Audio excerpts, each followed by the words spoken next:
Hello everyone, welcome to my channel. आज मैं करवाने वाली हूँ आपको रिलेशंस का सेकंड पार्ट। हमने फर्स्ट पार्ट में डिस्कस किया बेसिकली कि रिलेशंस होते क्या हैं, उसको हमने अपनी डेली लाइफ के एग्जांपल से समझा। और आज मैं करवाने वाली हूँ आपको जो रिलेशंस का मेन पार्ट है जिसके बेसिस पे क्वेश्चंस आते हैं।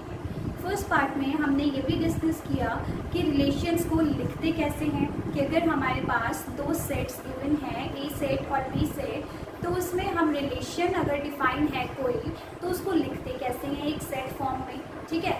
और आज हम डिस्कस करने वाले हैं कि उस रिलेशन वाले सेट से हम कैसे डोमेन, रेंज और को डोमेन को फाइंड आउट कर सकते हैं, राइट। मेरे ख्याल से ये जो टॉपिक है डोमेन रेंज वाला, ये बच्चों को बहुत कंफ्यूज करता है। आई होप कि आज की वीडियो आपके लिए हेल्पफुल होगी।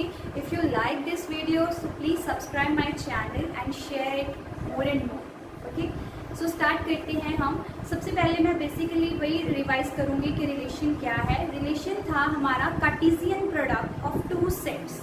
हम रिलेशंस में लिखते क्या थे कि अगर ए सेट है हमारा और बी सेट है, ए से बी सेट से हमारे पास एक रिलेशन डिफाइन किया गया है आर, देन उस केस में जो रिलेशन लिखेंगे, रिलेशन आर, उसमें कौन से एलिमेंट्स आते थे?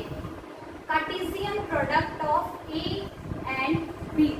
ए क्रॉस बी के जितने भी एलिमेंट्स थे वो हमारे रिलेशन में लिखे जाते, राइट। ए क्रॉस बी जो है उसमें हमारे एलिमेंट्स जो थे that is in the form of ordered pairs. Ordered pairs A comma B की फॉर्म में थे, वेयर जो ए था that belongs to set A and B belongs to set B, right. यही था हमारा रिलेशन। अब अगर हमारे पास कोई रिलेशन डिफाइंड है तो उससे हमें बाद में बोला जाता है find the domain, range and को डोमेन फाइंड करो। तो हमारा फर्स्ट स्टेप होता है कि हम रिलेशन के एलिमेंट्स लिखें कि हमारे रिलेशन में कौन से एलिमेंट्स हैं। उसके बाद डोमेन क्या होती है। सबसे पहले हम देखते हैं कि डोमेन क्या होती है। जितने भी अगर हमारा जो रिलेशन है वो ए से लेके बी तक डिफाइन किया गया है, राइट। सपोज ए में जो भी एलिमेंट्स होंगे 1 2 3 4 5 कुछ भी ए में जो भी एलिमेंट्स होंगे that is our domain. Domain क्या होगी? जितने भी एलिमेंट्स होंगे हमारे सेट ए में जिनकी हमें मैपिंग्स या इमेजेस चेक करनी हो, या हम ये बोल सकते हैं कि जितनी भी एक्स की वैल्यूज हैं जिनको हमें पुट करना हो हमारे फंक्शन में या रिलेशन में, that is our domain, right. और फिर आती है रेंज और कोडोमेन। बहुत ज़्यादा कन्फ्यूजन होती है सबको ही कि रेंज और कोडोमेन में डिफरेंस क्या है। कभी तो हम रेंज और कोडोमेन दोनों सेम लिखते हैं, कभी कुछ डिफरेंट आ जाता है इनमें। तो फ़र्क क्या है? जो कोडोमेन होता है उसमें सारे बी सेट के एलिमेंट्स आते हैं। जितने भी एलिमेंट्स हों हमारे सेट बी में वो सारे के सारे एलिमेंट्स हमारे कोडोमेन में आएंगे। तो मेनली हम ये बोल सकते हैं कि डोमेन हमारा सेट ए होता है और कोडोमेन हमारा सेट बी होता है। अब रही बात रेंज की। अब रेंज क्या होगा? रेंज में एलिमेंट्स आने ही सेट बी से, नो डाउट। रेंज में जो एलिमेंट्स आने हैं वो सेट बी से एलिमेंट्स आने हैं, बट कौन से एलिमेंट्स? जिस एलिमेंट्स की इमेजेस या प्री इमेजेस एग्जिस्ट करती हो, मतलब कि वो एलिमेंट्स जिनकी मैपिंग हुई हो। सपोज हमारे पास यहाँ पे एलिमेंट्स हैं A B C D E F. 1 element गया ए पे, 2 एलिमेंट गया बी पे, 3 एलिमेंट डी पे, 4 ई पे एंड 5th एफ, ठीक है। तो यहाँ पे ए बी हमारा मैप हुआ, बी भी मैप हुआ, डी बी, ई बी और एफ, राइट। लेकिन सी मैप नहीं हुआ। इसका मतलब जो हमारी रेंज होगी वो हमारे सिर्फ elements A B D E और एफ होंगे, और जो कोडोमेन होगी that is whole set B. B set आएगा पूरा का पूरा, that is A B C D E and F. मैं रिपीट कर रही हूँ कि रेंज और कोडोमेन में क्या डिफरेंस होता है। कोड में पूरा का पूरा हमारा सेट बी आ जाएगा, चाहे उसमें सारे एलिमेंट्स मैप हो चाहे ना हो, ठीक है, वो सारे एलिमेंट्स मिला के हमारा कोड में आता है। लेकिन रेंज क्या है, रेंज में वही एलिमेंट्स आने हैं सेट बी के जिनकी मैपिंग हुई है, बस सिर्फ इतना याद रखना है कि जिनकी मैपिंग हुई है सिर्फ वही एलिमेंट्स हमारे रेंज में आएंगे। और डोमेन तो सिंपली हमारी वो एक्स की वैल्यूज हैं जिनको हम पुट कर रहे हैं, बस जो हमारे सेट ए है वो है हमारा डोमेन, राइट। होप आपको ये समझ आया हो। फिर इसके बाद एक इम्पॉर्टेंट नोट है जो हमारा यूज होता है कुछ क्वेश्चंस में, जैसे हमें पूछा जाता है कि total number of relations find out करो कि कितने हो। मतलब कि हमें एक रिलेशन डिफाइन किया गया है ए से लेके बी तक कुछ भी, और हमें पूछा है कि टोटल नंबर ऑफ रिलेशंस क्या होंगे, टोटल नंबर ऑफ रिलेशंस। तो उसके लिए जो रिलेशन क्या होता है, relation is the number of elements in A cross B.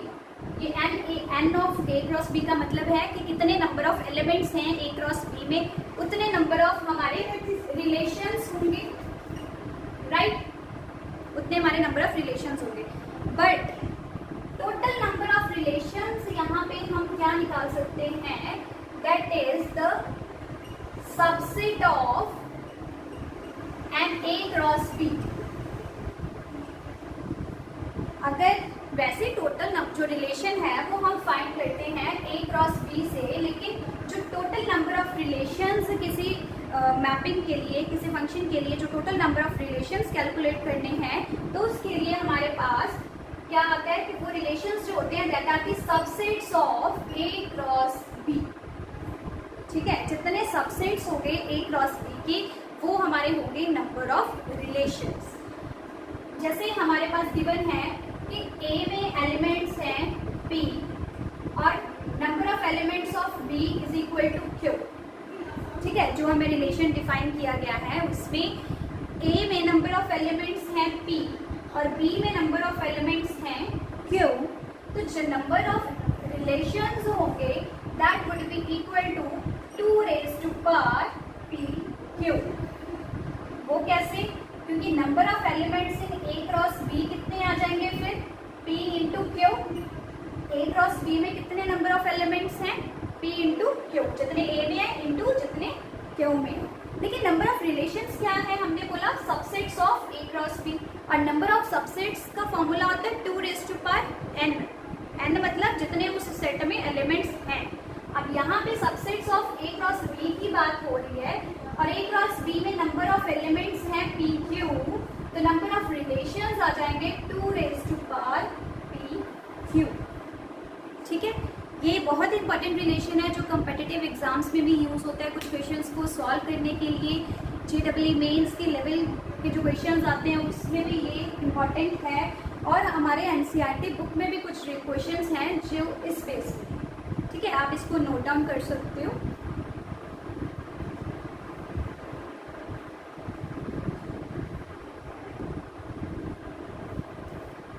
फिर नेक्स्ट देखते हैं एक क्वेश्चन जिसमें हमें फाइंड आउट करना है कि किसी रिलेशन के लिए डोमेन क्या होगी और रेंज क्या होगी। होप आपको इससे और ज़्यादा क्लियर हो जाएगा। Determine domain and range of the relation defined as this. अब रिलेशन क्या डिफाइन किया गया है, x, x + 5, और जो x है वो हमारी इसमें से आ रही है, मतलब जो x की वैल्यूज हैं वो 0, 1, 2, 3, 4 और 5, बस यही हमें यूज़ करनी है और हमारा रिलेशन इस तरीके से डिफाइंड है। अब सबसे पहले अगर हमें डोमेन, रेंज और कोडोमेन फाइंड आउट करनी हो तो उसका मतलब फर्स्ट स्टेप क्या है कि हमें रिलेशन लिखना है कि रिलेशन में कौन से एलिमेंट्स आएंगे।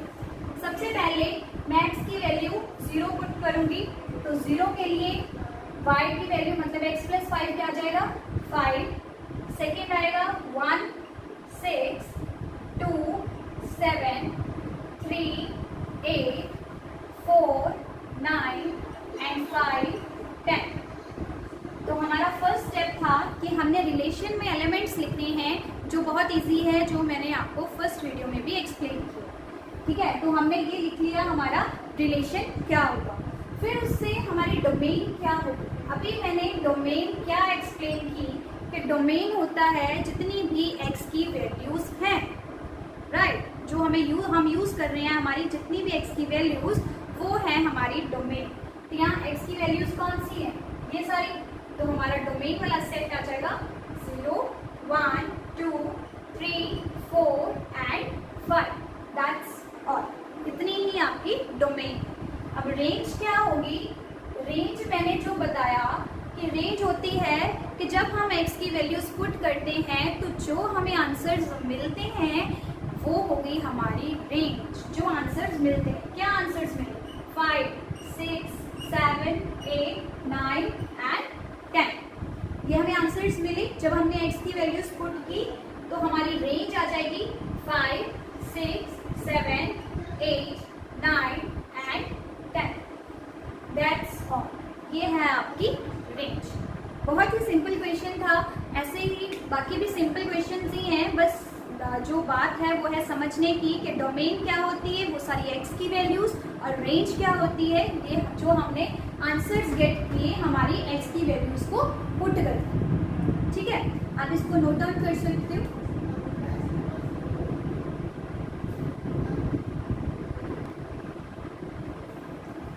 तो ये तो था जो मैंने अभी तक एक्सप्लेन किया सारा रिलेशंस के बारे में। अब इसके बाद आते हैं फंक्शंस। फंक्शंस क्या होते हैं, देखो रिलेशन और फंक्शंस को एक चैप्टर में डाला है बुक में, तो इसका मतलब रिलेशन और फंक्शन में कुछ ना कुछ कनेक्शन होगा, राइट। तो है क्या कनेक्शन, कि रिलेशन जो था वो हमने डिस्कस किया कि कुछ भी किसी भी टाइप का कनेक्शन जो डिफाइंड हो वो होता है रिलेशन। बट फंक्शन क्या है, this is special type of relation. हम फंक्शन को एक स्पेशल टाइप ऑफ रिलेशन बोल सकते हैं। क्या चीज है, एक रिलेशन ही है, मतलब फंक्शन में भी वही सारे एलिमेंट्स आएंगे, मतलब वैसे ही एलिमेंट्स आएंगे जो रिलेशन में आते हैं, ए क्रॉस बी वाले, मतलब लेकिन इसमें जो फंक्शन है वो एक स्पेशल टाइप ऑफ रिलेशन है, मतलब कि रिलेशन से कुछ एलिमेंट्स आएंगे, अब कुछ नहीं। अब वो कौन से एलिमेंट्स आएंगे फंक्शन में, function is that type of relation जिसमें every element has one and only one image. मतलब क्या है कि अगर हमारे पास एक फंक्शन डिफाइन किया गया है a से लेके b तक, a के एलिमेंट्स जो हैं 1 2 3 4, अगर ये a के एलिमेंट्स हैं और b के एलिमेंट्स हमारे पास हैं a b c d e f, तो हमेशा जो एक एलिमेंट होगा, a के जो एलिमेंट्स होंगे वो एक ही एलिमेंट पे जाएंगे। ऐसा नहीं हो सकता कि एक एलिमेंट दो एलिमेंट्स पे चला जाए, राइट। अगर तो एक एलिमेंट एक ही एलिमेंट पे जा रहा है और उसको हम बोलेंगे फंक्शन। अगर एक एलिमेंट दो एलिमेंट्स पे चला गया तो वो हमारा फंक्शन नहीं हो सकता, राइट। तो है तो रिलेशन, रिलेशन में भी हमने मैपिंग सीखी ए से लेके बी तक, एक एलिमेंट बी पे किस पे मैप हो रहा है, लेकिन फंक्शन में क्या है कि एक एलिमेंट की एक ही इमेज हो सकती है। इमेज मतलब जो बी की वैल्यूज हैं, वैल्यूज ऑफ सेट बी जिनके कॉरेस्पॉन्डिंग ए की वैल्यू एग्जिस्ट करती है, ठीक है। और हम इसको क्या लिख सकते हैं कि अगर एफ ए से लेके बी तक कोई फंक्शन डिफाइन किया गया है, then A B belongs to F के लिए F of A is equal to B हम लिख सकते हैं। फंक्शन की क्या डेफिनेशन होगी, if F from A to B is defined and such that A comma B belongs to F, मतलब इस फंक्शन को बिलोंग कर रहा है ये एलिमेंट, तो उस केस में F of A is equal to B होगा। F of A is equal to B मतलब कि ए की वैल्यूज हम ए सेट के एलिमेंट्स जो हैं उसको हम फंक्शन में पुट करते जाएंगे और हमें बी सेट की वैल्यूज मिलती जाएंगी। बी और जो B, this is the B is the image of A और A is the pre image of B। ठीक है, तो यहाँ पे इमेज और प्री इमेज क्या है, जो A है, सॉरी जो B है that is the image of A। ठीक है, उसको हम A की इमेज बोलेंगे। इमेज क्या होता है, रिफ्लेक्शन से जो मिलती है। ठीक है, ऐसे ही B जो है that is image of A और A जो है that is pre image of B। Right, ये है हमारा फंक्शन का जो मेन डेफिनेशन थी। इसके बाद आते हैं हमारे कुछ टाइप्स ऑफ फंक्शंस, आप इसको नोट कर सकते हो।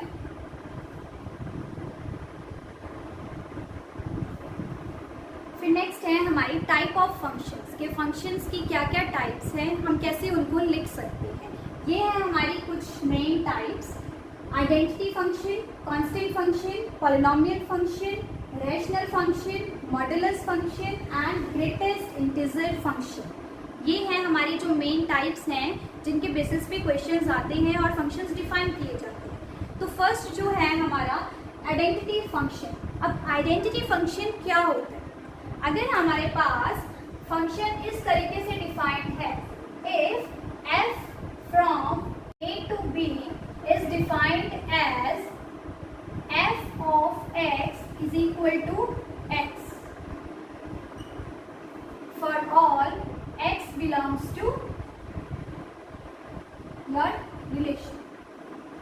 ठीक है, अब इसमें क्या है, अगर हमारे पास फंक्शन जो है वो इस तरीके से डिफाइंड है f of x is equal to x, मतलब कि x की वैल्यू पुट करेंगे तो आंसर x ही आएगा। For example f of 1 is equal to 1, मतलब 1 हमेशा 1 पे जा रहा है, 2 2 पे जा रहा है, 3 3 पे जा रहा है मैपिंग में। तो ऐसा जो फंक्शन होगा हम उसको बोलेंगे आइडेंटिटी फंक्शन, कि वो अपने आप पे ही मैप हो रहा है, अपने ही नंबर पे मैप हो रहा है। So that is identity function. फिर आता है कांस्टेंट फंक्शन। कांस्टेंट मतलब कि हर एक कुछ भी हम पुट करते जाएं हमारी वैल्यू एक कांस्टेंट वैल्यू आएगी। मतलब इस केस में जो आपका फंक्शन डिफाइंड होगा f from a to b is defined as f of x is equal to c, where c is any constant। कुछ भी हो सकता है, बस कोई ना कोई कांस्टेंट वैल्यू हो, कि अगर हम 1 पुट करें फिर भी वही कांस्टेंट वैल्यू आए, 2 पुट करें फिर भी वही कांस्टेंट, 3 पुट करें फिर भी वही कांस्टेंट। मतलब जितनी भी सेट ए की वैल्यूज हैं जब हम उनको पुट करते जाएं और हमारे कॉरेस्पॉन्डिंग रेंज में सिर्फ एक ही एलिमेंट आए, उसको हम बोलेंगे कांस्टेंट फंक्शन। राइट, फिर उसके बाद आते हैं हमारे जो थर्ड टाइप है that is polynomial function. Polynomial function में क्या है, जो हमारा फंक्शन डिफाइंड होगा f(x) that is equals to a0 plus a1x plus a2x square plus up to anxn। मतलब ऐसे एक कोई हमारी पॉलिनोमियल होगी x की फॉर्म में, और जो x होगा वो हमारा कहाँ से आया है, हमारे सेट A से। राइट, और यहाँ पे जो भी हमारे a0 a1 up to an है, these are all belongs to set of real numbers। Right, फिर उसके बाद आते हैं हमारे रैशनल फंक्शंस। रैशनल फंक्शंस में क्या है, रैशनल नंबर्स होते हैं जो हमारे p/q फॉर्म में हो और जिनमें डिनोमिनेटर जो है वो नॉन जीरो हो। राइट, तो ऐसे ही रैशनल फंक्शन जो है इसके ऊपर भी एक पॉलिनोमियल फंक्शन होगा और नीचे भी एक पॉलिनोमियल फंक्शन होगा, and gx is not equal to 0। Right, तो रैशनल फंक्शन में भी क्या होता है, हमारा ऊपर भी एक पॉलिनोमियल फंक्शन, नीचे भी पॉलिनोमियल फंक्शन, और डिनोमिनेटर जो होगा दैट इज नॉन जीरो। तो ये है हमारे रैशनल फंक्शंस। फिर आते हैं जो मेन मॉडुलस फंक्शन जो है। मॉडुलस फंक्शन क्या होगा, जिसमें हमारा f(x) जो है वो डिफाइन किया गया हो mod of x। Right, mod of x। अब यहाँ पे मॉड ऑफ x को हम और क्या लिख सकते हैं, हमने छोटी क्लासेस में भी किया है कि मॉड ऑफ x की वैल्यू जो है x लेस देन 0 के लिए, अगर x लेस देन 0 है तो मॉड x की वैल्यू -x होती है, और x ग्रेटर देन और इक्वल टू 0 के लिए x होती है +x। राइट, तो बस यही हमारा फंक्शन डिफाइन किया गया है कि जब हमारे पास मॉडुलस फंक्शन हो तो उस केस में हमारा एफ जो होगा that will be equal to -x for x less than 0 and +x for x greater than और इक्वल टू 0, राइट। ये तो थे हमारे 5 फंक्शंस। और जो लास्ट फंक्शन आता है ग्रेटेस्ट इंटीजर फंक्शन, ये बहुत ही रेयर बच्चों को मतलब पता होता है ग्रेटेस्ट इंटीजर के बारे में। ग्रेटेस्ट इंटीजर फंक्शन एक्चुअल में है क्या?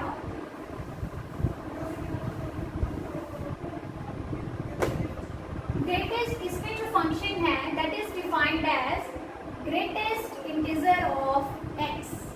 अब ये जो बॉक्स ऑफ x है, ये जो ब्रैकेट है स्क्वायर ब्रैकेट, इसको बोलते हैं बॉक्स ऑफ x। इसको बॉक्स फंक्शन भी बोला जाता है। बॉक्स ऑफ x का मतलब क्या होगा कि हमारी अगर x की वैल्यू लाई कर रही है -1 और 0 के बीच, राइट, -1 और 0 के बीच, और -1 भी हो सकती है, तो उस केस में बॉक्स x की वैल्यू आ जाएगी -1। मतलब क्या है कि नंबर लाइन में से अगर हमारी x की कुछ वैल्यूज हैं तो बॉक्स ऑफ x की वैल्यू क्या आएगी? जो हमारा इंटीजर होगा on the left of that x। मतलब क्या है कि ये नंबर लाइन है, ठीक है, 0, -1, -2 एंड सो ऑन। तो इस केस में अगर कोई हमारा यहाँ पे नंबर पड़ा हो जो 0 और -1 और 0 में लाई कर रहा है और हमने इस नंबर का बॉक्स फंक्शन निकालना हो, तो वो क्या होगा? जो इसके लेफ्ट साइड पे इंटीग्रल वैल्यू पड़ी होगी, इंटीजर, वो होगा हमारा इसका बॉक्स फंक्शन दैट इज -1। ऐसे ही अगर हमारी x की वैल्यू जो है वो 0 और 1 के बीच में लाई कर रही है तो हमारा बॉक्स ऑफ x आ जाएगा 0, बिकॉज लेफ्ट साइड पे क्या है? 0। सो ये है हमारी टाइप ऑफ फंक्शंस। आप इसको नोट डाउन कर सकते हो क्योंकि मैंने इसको बहुत ही ब्रीफ में समझाया है और बिल्कुल यही चीज़ हमारी यूज़ होती है हमारे क्वेश्चंस में सॉल्व करने के लिए, ठीक है। You can write down it.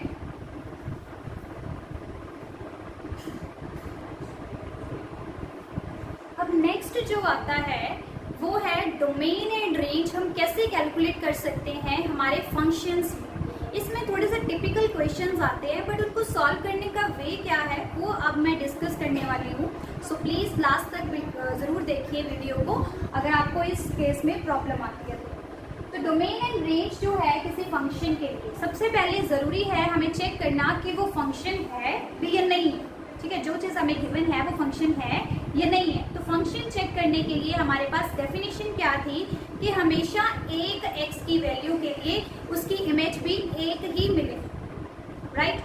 तो यहाँ पे हम देखते हैं कि 2 1 पे जा रहा है, 3 1 पे जा रहा है, 4 1 पे, 5 1 पे, 6 1 पे। अब यहाँ पे आपके माइंड में क्वेश्चन आ रहा होगा कि यहाँ पे तो सारे जो नंबर्स हैं वो 1 पे ही जा रहे हैं, तो क्या ये फंक्शन होगा? बिल्कुल होगा। अब यहाँ पे हमने फंक्शन की डेफिनेशन में ये नहीं बोला कि ए के जो एलिमेंट्स हैं वो हमेशा एक ही एलिमेंट पे जाएं, मतलब एक सेम एलिमेंट पे नहीं जा सकते। उसमें हमने ये बोला है कि 2 जो है वो भी 1 पे जा रहा है, 3 भी 1 पे जा रहा है, 4 भी 1 पे जा रहा है, 5 भी 1 पे जा रहा है, 6 भी 1 पे जा रहा है। बट इसमें आ तो एक ही इमेज रही है ना, x की वैल्यूज तो एक ही एग्जिस्ट कर रही है, एक x की कॉरेस्पॉन्डिंग इमेज तो एक आ रही है ना, तो वो हमारा फंक्शन है। अगर हमारे पास x की वैल्यूज के लिए डिफरेंट x की वैल्यूज के लिए भी एक ही इमेज एग्जिस्ट करे तो हमारा फंक्शन ये होगा। बट अगर यहाँ पे 2 की वैल्यू 1 पे भी जा रही है, 2 की वैल्यू 2 पे भी जा रही है, then this is not function. तो इसको आप शॉर्ट में कैसे याद रख सकते हो कि हमारी जो x की वैल्यूज हैं वो रिपीट नहीं होनी चाहिए, y की वैल्यूज रिपीट हो सकती हैं, तो वो हमारा फंक्शन होगा। तो इस केस में ये फंक्शन है। फिर हमने कैलकुलेट करना है हमारा डोमेन और रेंज। बहुत सिंपल है, यहाँ तो हमें सॉल्व करके दिया ही हुआ है कि फंक्शन की क्या क्या फंक्शन में एलिमेंट्स हैं।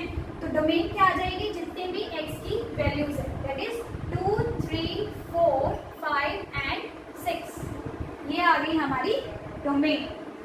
फिर रेंज क्या होगी? जो इनके कॉरेस्पॉन्डिंग इमेज आई। अब इमेज क्या आई है? सिर्फ हमारे पास 1। तो यहाँ हमारे पास रेंज में सिर्फ एक एलिमेंट होगा दैट इज 1। अब इसको आप हमेशा जो रिप्रेजेंटेशन है वो सेट की फॉर्म में करोगे, चाहे एक एलिमेंट है चाहे एक से ज़्यादा एलिमेंट्स है, सेट में ही उसको राइट डाउन करना है। ठीक है, ये तो था सिंपल क्वेश्चन। बट उसके बाद ये क्वेश्चन आता है जो एनसीईआरटी में भी है और बच्चों को समझ में नहीं आता। आज मैं करवाने वाली हूँ इसको बहुत ही इजी वे से, जिससे आपके सारे क्वेश्चंस हो सकते हैं बड़े आराम से। तो ये देखते हैं पहले ये क्वेश्चन को हम कैसे सॉल्व करें। हमारे पास जो क्वेश्चन है that is fx is equal to minus of mod x। अब यहाँ पे हमने फाइंड क्या करना है, डोमेन और रेंज फाइंड करना। सबसे पहले डोमेन क्या होती है, वो x की वैल्यूज जिनके लिए हमारा फंक्शन डिफाइंड हो या फंक्शन एग्जिस्ट करे। अब यहाँ पे फंक्शन क्या डिफाइंड है, माइनस ऑफ मॉड x। क्या हमारे पास कोई ऐसी x की वैल्यूज है जिनके लिए ये फंक्शन डिफाइंड ना हो, मतलब हमारे पूरे रियल लाइन में, पूरे रियल फंक्शंस में क्या कोई ऐसी x की वैल्यू है जो इसमें पुट करने के बाद हमारे पास आंसर ही ना एग्जिस्ट करे? नहीं ना। यहाँ पे जो हमारा फंक्शन है that is given f is real valued function, मतलब कि जो f है वो हमें डिफाइन करके दिया हुआ है फ्रॉम r टू r। ठीक है, तो यहाँ पे डोमेन भी हमारी r है, कोडोमेन भी r है, बट डोमेन तो यहाँ डायरेक्टली जब हम देखेंगे तो किसी भी x के लिए हमारे पास कोई प्रॉब्लम आ ही नहीं रही पूरे रियल नंबर्स के लिए। तो यहाँ पे डोमेन जो है वो हमारी डायरेक्ट क्या आ जाएगी, real numbers, set of real numbers. और सेट ऑफ रियल नंबर्स को हमेशा r नहीं लिखते, उसके साथ एक और लाइन डालते हैं जो रिप्रेजेंट करती है कि ये सेट लिखा है। ठीक है, फिर उसके बाद आती है मेन बात, रेंज। अब रेंज जो है वो होती है हमारी जो fx की वैल्यूज है। ठीक है, fx की वैल्यूज, यहाँ पे fx हमारे पास ये है। अब जो fx की वैल्यूज आएंगी डिफरेंट x के लिए वो है हमारी रेंज। अब यहाँ पे x की वैल्यूज तो कुछ भी हो सकती हैं, तो हम हमारे केसेस बनाएंगे। 3 हमारे पास केसेस बनेंगे क्योंकि x की वैल्यू सब के लिए हमने fx चेक करना है कि क्या होगा। तो केसेस पे x लेस देन 0 हो सकता है, x इक्वल टू 0 हो सकता है, x ग्रेटर देन 0 हो सकता है। तो तीनों केसेस में हम अपना fx अलग अलग सॉल्व करेंगे, फिर कंबाइन करके हमारा fx हम राइट आउट कर देंगे। राइट, तो रेंज क्या थी हमारी, सारी fx की वैल्यू जब हम अपनी डोमेन के एलिमेंट्स पुट करते जाएं। अब यहाँ पे डोमेन तो रियल नंबर्स आ गए, तो रियल नंबर्स हम क्या सारे पुट करके देखेंगे, वो तो अनकाउंटेबल हैं, वो तो काउंट ही नहीं हो सकते। तो रियल नंबर्स पुट करने के बजाय हम चेक करेंगे x लेस देन 0 के लिए fx क्या आ रहा है, x इक्वल टू 0 के लिए fx क्या आ रहा है और x ग्रेटर देन 0 के लिए fx क्या है। सबसे पहले केस 1 जो है, if x is less than 0। अगर x लेस देन 0 है तो हमने क्या चेक करना है, हमारा fx। तो fx क्या आ जाएगा, fx is minus mod x। अगर x लेस देन 0 है तो हमारे पास मॉड x की वैल्यू क्या होती है, माइनस ऑफ x, जो मैंने अभी पहले टाइप्स ऑफ फंक्शन में डिफाइन किया मॉडुलस फंक्शन, उसमें था मॉड x की value minus x for x less than 0। तो x लेस देन 0 के लिए मॉड x की वैल्यू माइनस x है, तो fx की वैल्यू क्या आ जाएगी, minus of x, minus of x, this is x। Right, अब यहाँ पे देखो x लेस देन 0 के लिए fx की वैल्यू आई हमारी x, जो कि अगेन लेस देन 0 है, क्योंकि यहाँ पे x वही हम यूज कर रहे हैं जो लेस देन 0 है। तो यहाँ पे भी fx हमारा x की इक्वली आया, मतलब ये भी क्या है, लेस देन 0। ये हो गया हमारा केस 1। फिर देखते हैं हमारा केस 2 क्या होगा। केस 2 हम लेते हैं x इक्वल टू 0। अगर x इक्वल टू 0 है तो उस केस में मॉड x में 0 ही आ जाना है और fx भी हमारा क्या बन जाना है, 0। तो इसके लिए तो कुछ सॉल्व करने की जरूरत ही नहीं है, डायरेक्ट fx क्या आ गया हमारा, 0। अब थर्ड देखते हैं, हमारे पास केस थर्ड में क्या है, x इज ग्रेटर देन 0। अगर x ग्रेटर देन 0 है उस केस में मॉड x की वैल्यू क्या होती है, that is plus x, right. हमें चाहिए एफ एक्स, हम देख रहे हैं x ग्रेटर देन 0 के लिए मॉड x की वैल्यू होती है x और एफ एक्स है हमारा माइनस ऑफ मॉड x, मतलब ये आ गया minus of x which is again less than 0, क्योंकि वो नेगेटिव ऑफ पॉजिटिव नंबर हो गया। किसी पॉजिटिव नंबर के आगे अगर हम माइनस लगा दें तो वो क्या बन जाता है, नेगेटिव नंबर। यहाँ x हमारा पॉजिटिव था, पॉजिटिव नंबर के आगे हमने माइनस लगाया तो हमारा ये क्या बन गया, लेस देन 0। तो तीनों ही केसेस में हमारे पास fx की वैल्यू क्या आई, यहाँ fx की वैल्यू लेस देन 0, यहाँ 0 और यहाँ लेस देन 0। इसका मतलब कंबाइन करके fx की वैल्यू या तो लेस देन 0 हो सकती है या इक्वल टू 0 हो सकती है। तो हमारी रेंज क्या आ जाएगी, -∞ टू 0 विद 0 इंक्लूडेड। ये 0 मैंने इंक्लूड कर दी क्लोज्ड ब्रैकेट के साथ। यहाँ पे हमारी जो रेंज है दैट इज -∞ टू 0, राइट। बहुत ही सिंपल क्वेश्चन था बट समझने वाली बात थी, तो वो हमने क्लियर किया कि fx हमें कैसे कैलकुलेट करना है सारी x की वैल्यूज के लिए। तो ये थे हमारे वेज कि कैसे हम fx को कैलकुलेट कर सकते। If you like my video, so please subscribe my channel, share it more and more. Thank you for watching.